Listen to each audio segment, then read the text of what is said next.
Di anan sad mga idol. Ako ning i-prepare ang akong luto karon nga tinai sa manok ug batikulog atay. Ya, mao ni mga idol. Ako ning imikos-mikos kay hapit na jud ni maluto. Unya naginamhinam na kuanig kaon kay piti na jud ning lamia. Karon makakaon ako. Mao ni akong luto mga idol. Crispy kay ni. Sus anha nimo matagamtam ang kalami. Oh. Ako ra ning gamay-gamayon idol kay murag tagsara jud ko kakaon ani. Ato na itoslo ning suka ana adunay mga lamas. Wa paibog pa.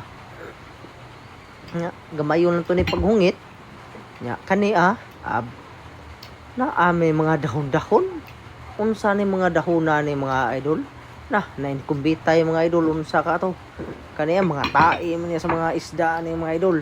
O kailangan gurumo ani unsay pangalan ni gikan mas dagat.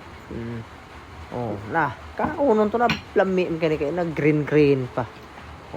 Ato ning tagamtamon ka tagsar kita kaog lami mga idol da.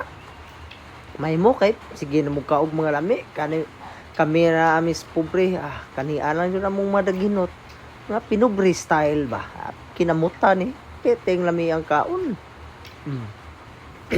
Di ta mag-ay arte-arte mga idol. Napaibog sa nga akong asawa idol. Ako sa paibog sa ko. Toslo ning suka, perting lami burot-burot gong bakbagod unsa. Murang nag-ugom og bato. Paibog sa ko be. Naglaway man akong asawa. Di lang ko siya magpa-apil og video kay mauwaw ko no siya. Mag-inusara lang gyapon ta permente. Adaw natay tubig nga itom kulor ning lili pa. Ihamal to ni di ko pailad na sa akong asawa. Ay sige papansin ako mga idol. To ana lipot-lipot ra siya diha. Pero ni tago.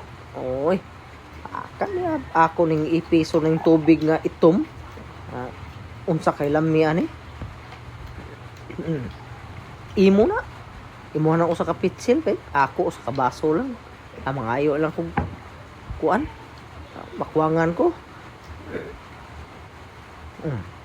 Itosloan ning kuan. Perting ayosa. Kamay-kamay ako rin mo kaon na ni. Nawa jud sa ni punit.